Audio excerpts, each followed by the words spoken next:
Hey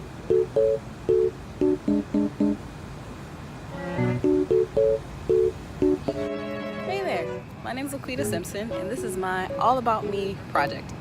Before taking this class, I was pretty comfortable in how I spoke to people, but I never really understood or even knew of the various social tendencies that I have.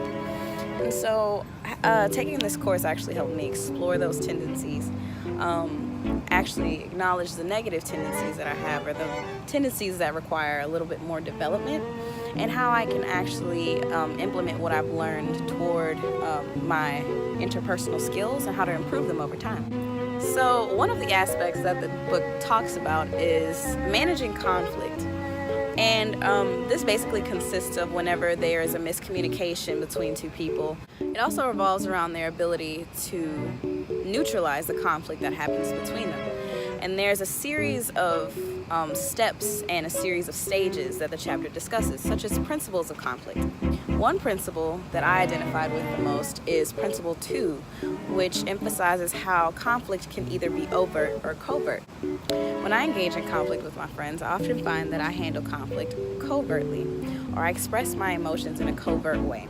And this is the opposite of overt, which is explicitly stating what a problem is. Rather than doing that, I have the tendency to avoid conflict or display it in a way such as passive aggression. Damn, T. Are you ready for this test tomorrow?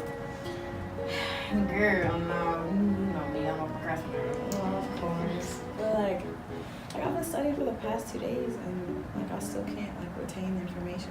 You're still studying with me tonight, right? Oh, wait, tonight? Yeah, tonight.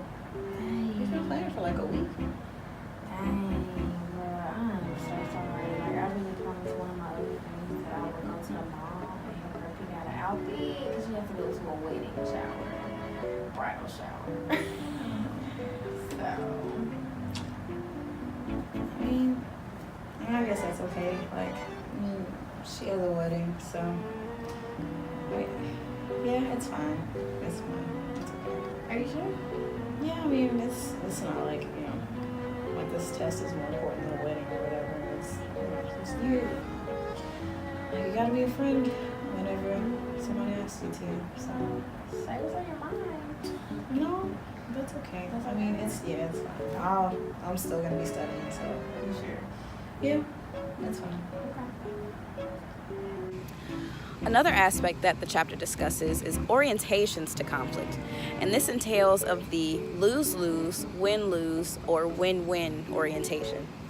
And so I often try to work toward accomplishing a win-win no matter what conflict arises. And this class has helped me effectively do that. So for example, whenever I discuss something with a friend, such as wanting their breakfast, accomplishing a win-win orientation helps us meet a common ground to effectively communicate post-conflict and to meet an outcome that is equally beneficial for both of us. Hello. What up? Hey man, what you eating? Sausage and pears. Okay, yogurt too. Yogurt too, yeah. Could I have a sausage? But no. Why? Because I really want that sausage. It's all I can eat at this point. But you have two. Could I please have a piece? How about this? I really want the sausage, but I also know that you like pears. I know you do. And these like are pears. So Okay. how about I give you the pears and I like the sausage? Is that good? Does that work with you? I guess so. I guess I'll take the pear. I do like pears. I'll take a pear. Okay. It works out good. I can't. Just yank that out. So the next chapter of the interpersonal communication text discusses friendships in our lives. And this basically explores the context in which friendships are developed, how they flourish, and also how they sometimes deteriorate. Pressures on friendships, for example, discuss the negative aspects of a friendship that could ultimately lead to deterioration, or simply what conflict could arise between two friends. One pressure that I've dealt with in many of my close relationships are differences in our communication styles. And I often experience this problem with one of my best friends. And she is often the very blunt, very upfront type, whereas I'm the more considerate, think before I speak type. And so this could actually cause a significant amount of pressure between in our friendship. So like I'm failing this class, I think. Okay, why? Well actually like she makes us take these quizzes and I missed a couple, but I failed all the rest. Okay, so wait. I mean like How'd you miss the quizzes? Well I was late to class and it's at 8 a.m. and it's kind of early and I was like out the night class. before. You were out the night before. Okay. I was late. Listen, I was late. Like, you know, because I was out the night before. I stayed up till like 5 a.m. this dude's house. Then I came home and I was like, That oh, was your shit, I gotta choice. go. Okay. Let me explain. Please just listen to the words that are coming out of my mouth. Thank you. However, encouraging aspects of maintenance, such as maintaining guidelines and communication between friends, can ensure that the friendship is long-lasting and positive and aims for a win-win orientation. This could include communicating openly and honestly with your friends. Hey, Beach. Hey, hon. How are you? I'm good. How are you? I'm making it. Oh, that's good. Whatever happened with that guy that you were talking to? Oh, yeah, you mean Paul, right? Okay, so basically, we were talking the other day, and he was just like, yeah, I haven't seen you in a minute, and like, you've been busy, and I've been busy, but I was hoping we could just like go on a date soon, and I was just like, I mean, like at first I kind of felt weird about it, but then I was just like, you know what, gotta give people an opportunity, so I just thought, like, why not? We might as well just go on a date. So, yeah, we're going out this Tuesday to a movie. Oh, okay, that's good. I hope you have fun. Oh, thanks, friend. Guidelines for communication not only entail honest communication, but it also entails active listening to whenever a friend decides to discuss an issue or a problem that they're dealing with. I'm upset because I asked Jonathan to come to my show, okay, and he didn't come. He literally like just like blew me off, and he was supposed to like pick me, like take me home afterwards. I didn't have a ride, so like not only did he miss my performance, but then like I didn't have like any way to go home afterwards, and it was downtown. And I Tell you why? no. That's messed up. Well, have you spoken about it? No. I'm expecting an apology. That's fair. He owes that to you. So I feel like if that's what it takes to actually have this session, then that's important. And he hasn't reached out to you since then. Oop. Well, that's fair. And I feel like you're entitled to your emotions. You're entitled to your actions. And he definitely owes you an apology. So you guys can and so that you can actually acknowledge the situation. Acknowledge it. Take responsibility for what you did. I'm gonna take it because there's no more picking up because everybody left because I was waiting on him. I'm sorry you had to do that. I know how to pay money. Take it. Well, let's hope that doesn't happen again. Yeah. Chapter 11 discusses the romantic aspect of relationships, or more so, committed romantic relationships. Chapter 11 encompasses a broad scope of what romantic relationships entail. This could include the dimensions of romantic relationships, which includes passion, intimacy, and commitment. These three aspects are what initiate, prolong, and maintain a romantic relationship between two people. There are also specific types of love. These include eros, storge, and ludus.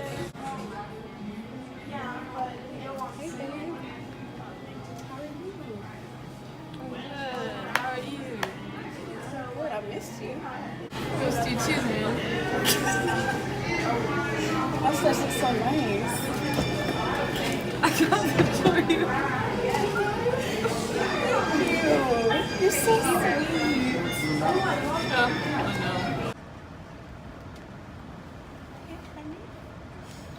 on me, shorty?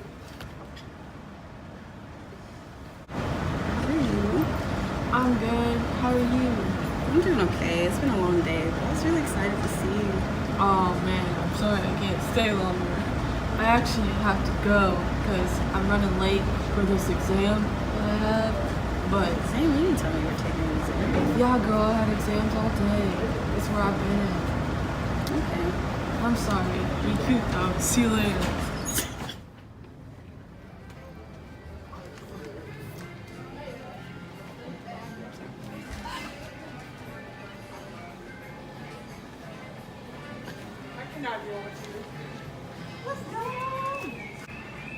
How you doing today? I missed you. I missed you too. How are you? I'm good. Love you, sweet thing. Love you too. How's your day been? It's been okay. I'm just been, in class. Well, that's good. I'm glad that you had a good day. Hey. What's up, dude? How are you? I'm good. How are you? I'm doing good. Today was a really long day, but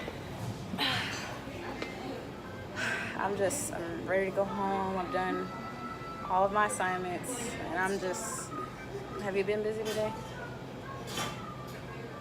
No, not really. Okay, well, I mean, what do you want to eat for dinner tonight? Canes. Canes? Yeah, that sounds good. I want me some canes. Oh yeah, do you remember Marcus from high school? He called me today and he was asking if you wanted to go to his housewarming party. Oh, where at? I think it's like, so you know where like Izzo's used to be? It's like around the corner and you make a right or whatever.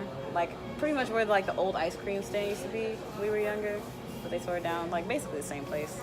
So, are you cool with that? I mean, yeah, I'll go. It's not too far. Yeah, I feel like it's not too far, but okay, sounds good. Another important aspect of committed relationships are how they actually develop. And there are 3 stages that are in this process. These 3 aspects entail growth, navigation, and potentially deterioration. The romantic relationship that I'm currently involved in has developed from a friendship and has turned into a long-lasting relationship. This experienced growth by actually getting to know each other and sharing our goals, our aspirations, and our different. Hey, how are you? I'm good. How are you? I'm doing well.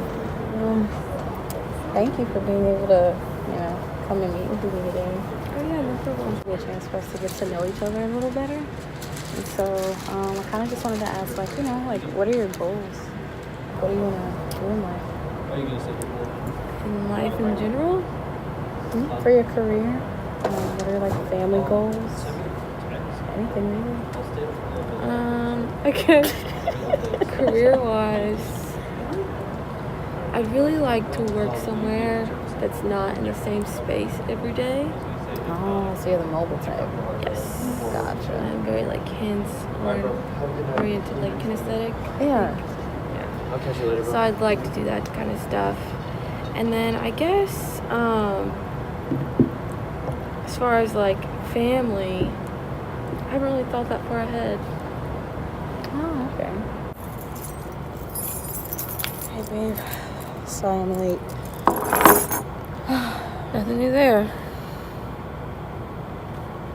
It's pretty rude. I mean, the meeting lasted a little bit longer than I wanted it to. And that's not really my fault. When is it ever your fault? Okay, you really don't have to keep beating me up about the same thing. Stop doing the same thing then. Alright, fine. Okay. Well, was your day good at least? I'm very busy. All day. I know, and that's why I try to make time for us. And I want us to just spend time together. Even if you're always busy and you really don't have a chance to, I set aside time for you, but you don't show up on time. I already don't have a lot of time. But I go out of my way for you, and I don't understand why it's so hard every single time for you to just be here when you say you're going to be here. You're not going to be here at that time. Just don't say you're gonna be here at that time. It's a simple concept.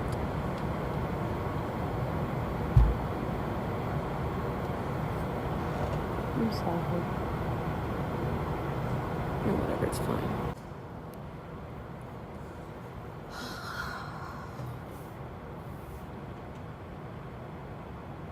Being punctual and actually respecting the time that my significant other has is one of the struggles that could negatively impact our navigation and could potentially end up like this. Until you're late. Again. Look, I don't know what you want from me.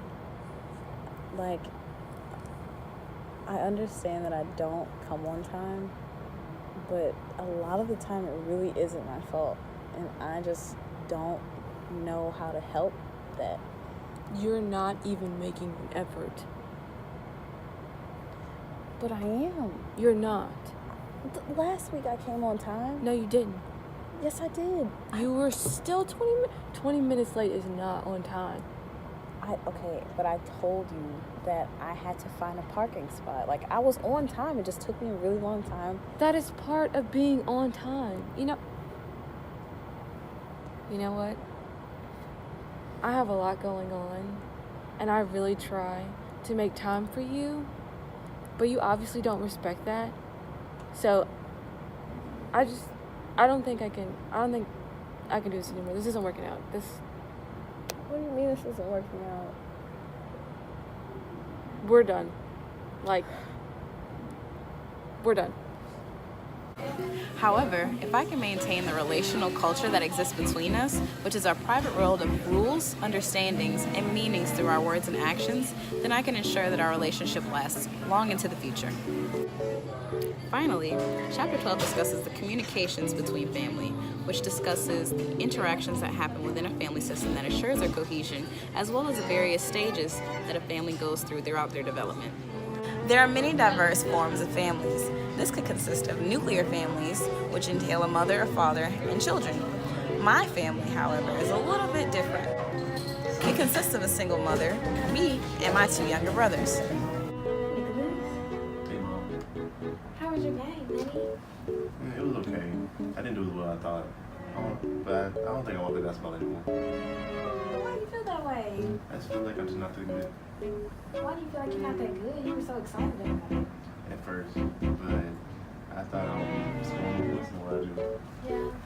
I mean, that's understandable, but you really can't beat yourself up about that. Because everything is a learning process. So at the end of the day, if you keep on practicing at it, you're going to get better.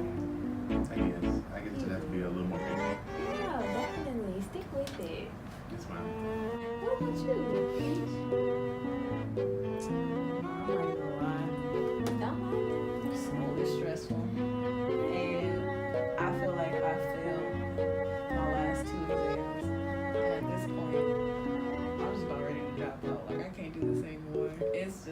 It's too much. Like, I'm overwhelmed, and like they expect you to study 2 hours for every hour you're in class, and you have 3 other classes, and then you have a part-time job. Like, how does that work?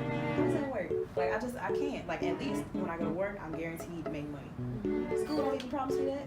Why not?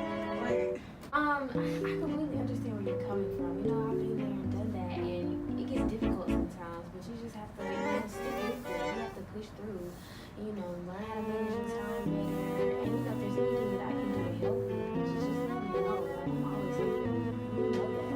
You know that you can always count on me.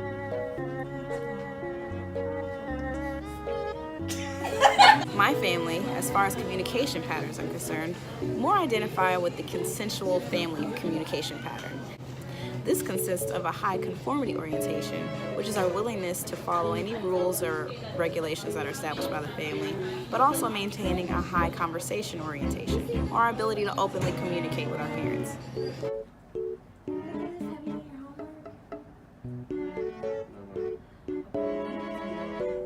Like, as soon as possible. Like, now. Yes, ma'am. Hey, P.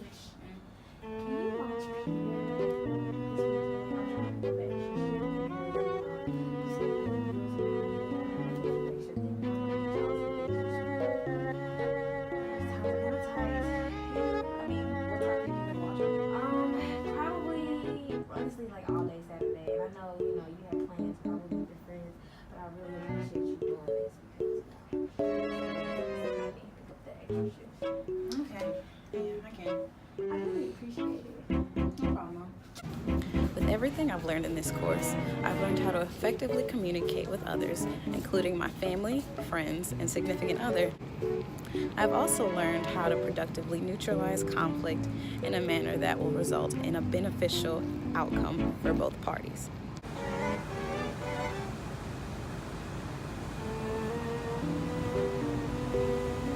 What's up? How are you? Good, how are you? Doing good. So not in the front. Okay. Try that again. I hope you had fun. Oh, thanks, Rain.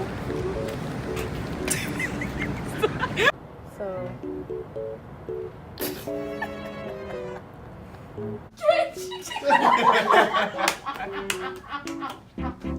Okay, That this one. is good. What about you, honey?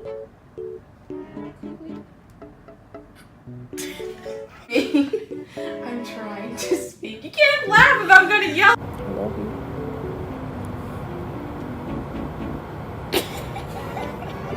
School don't even promise me that. What am I like? I'm just kidding.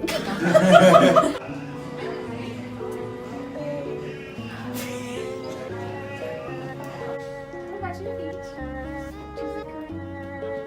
I'm sorry.